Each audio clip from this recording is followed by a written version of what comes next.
Yo, the 7.9 update for the finals has just launched today, and I'm going to be going over what some of the changes are, what's been buffed, what's been nerfed, what the new event's been added, and the new limited time mode. So if you enjoy the video, then please consider leaving a like and subscribing, as it really helps. Also, let me know your thoughts on the weapon changes in the comments. Is this bad? Is it good? What do you think? Let me know, let's chat. First off, the very first thing I want to mention is that they have news from the AntiCHE team. With the release, we will perform a technical test of de novo AntiCHE on Xbox for Windows. If the test goes well, we'll consider rolling out incrementally on Steam in Season 8. We'd also like to point out that we're not utilizing the digital rights management parts of the de novo platform. Compatibility with Steam Deck and Proton has been tested as well, and we are still committed to serving that part of our community. Please keep sending in player reports and other information that you believe could be of value to us. It really helps us in our work to keep the finals fair and secure. So going forward, if you do still suspect someone of cheating, or they do seem a little sus, just keep reporting it as normal. Hopefully more updates on AntiCHE will come soon. There's also a new round of Twitch drops that have come out, which is part of the Broadcast Blaze range, and it's a purple defib, Goo Gun, and H+ Infuser. You only have to watch Twitch channels that have drops enabled for a set amount of time for these rewards to get added to your account. So as there's free skins going, why not go ahead, support a streamer, get yourself some free skins while you're at it. The first thing that they talk about is that the vaults or the cash boxes in World Tour that haven't been delivered to a cast station by the time overtime begins, those cash boxes will no longer despawn.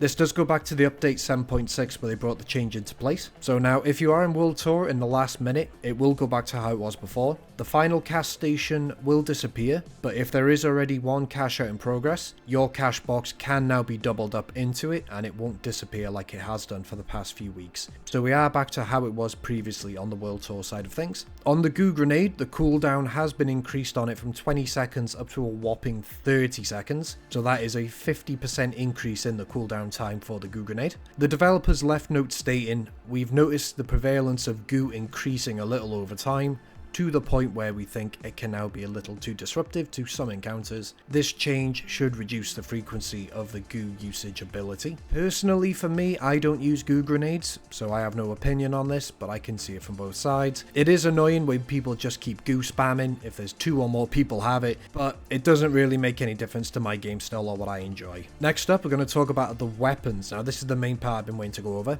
The 93R has been nerfed by decreasing its rate of fire from 220 to 210, making it slightly slower when you're using it. The developers say they did originally make it a touch too strong, so they just wanted to rein it in a little, see how it performs going forward. You can see now a lot of people may stop using the 93R, then again you may not, we'll see. The Cerberus 12 gauge has also been buffed by decreasing the radius of the pellet distribution by approximately 10% too, making the weapon more accurate as well. Also increasing the heat applied to world objects by the Cerberus from 2.7 to 7.5, meaning it will now ignite toxic gas clouds in a single shot. I'm not too sure how it is going to affect with gas mines, whether the heat applied only applies to gas grenades or gas canisters. If this does end up taking one shot to take out a gas mines are pretty much useless if you're up against Cerberus players. The model 1887 has been slightly buffed by increasing the maximum ammo capacity from 6 to 7. In the right player's hands,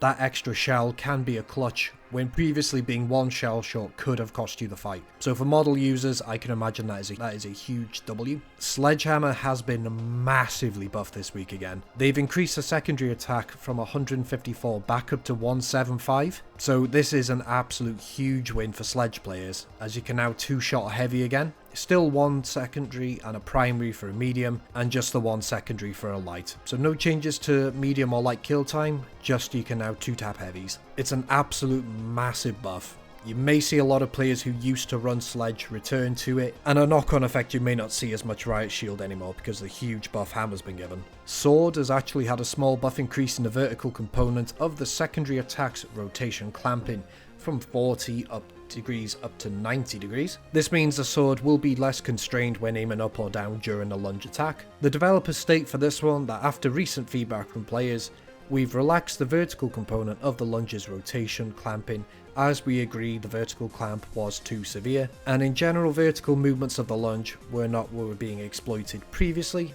They said they'll continue to read feedback on how players are finding it. No new patch notes regarding the double barrel for lights or the CL40 or a few of the other guns that some people have saying need adjusting, but I'm sure we'll get to most of the major changes come the launch of Season 8 because we're only 30 days away. What are your thoughts on this? Do you agree with any of the changes? Do you not agree? Is something not mentioned that you thought needed a buff or a nerf? Let me know down in the comments what your opinion on all this is. Next, onto a couple of content and bug fixes. So a few of them are fixed melee swings, sometimes not playing when viewing other contestants, fixed an issue where sprint animations would not play correctly after inspecting with certain skins, fixed an issue where jumping with the throwing knives while using a secondary attack could cover the center of the screen, and they've also fixed a case where the riot shield could desync in third person, not correctly showing the protected state. Dev notes state this is the first of several fixes for riot shield issues. We're addressing both animation clarity and cases where the shield's collision or state can desync from what players see. So hopefully going forward you won't see as many invalids hits, so it should be a little bit more consistent now, but we'll have to wait and see how that pans out. They fixed an issue that caused kill hit markers to be missing in certain situations,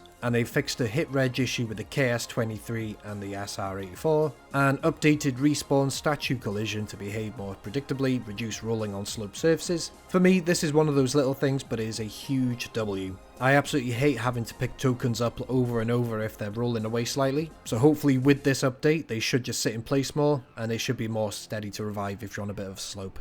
A few changes to each map in terms of clipping, ziplines and collision. They've also made larger trees more sturdy, so those are going to take more bullets to destroy now, making them much better for cover and for hiding behind. Now they have also added an option to stay as a party at the end of a match by clicking the stay as a party button that pops up at the end of the game. If you click that, you have the option to vote to stay with the players you just teamed with and form a new party for the next match, which I think is a really good change. They've added the new limited time mode called Head to Head. Basically, it's a sponsor versus sponsor game mode where it's a 3v3 cash out.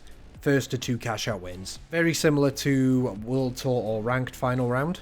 You earn free rewards for completing contracts, and you can grab a full set of VIA or CNS skins as part of this mode. The only difference is the mode will have unlimited and faster respawns and mid-game loadout changes as well. And finally, the new arena event added is the Ned Strike. Basically, this giant hammerhead looking kaiju, he throws rubble around the arena. I did cover this on my last video, but yeah, basically it's just a new arena event like Alien Invasion or Low Gravity and so on. And that's it for this wrap up. Just a quick update just so everyone is up to speed, as I know a lot of people aren't on the Discord. I will leave a link for the patch notes in the description as well. So if you didn't have time to process everything I've gone through, by all means go in description. You can find the full information on that link. And yeah, that's all for me today. If you do agree with any of these changes, any changes you want to see, pop a comment down below. But yeah, that's it for this one, and I will see you in the arena.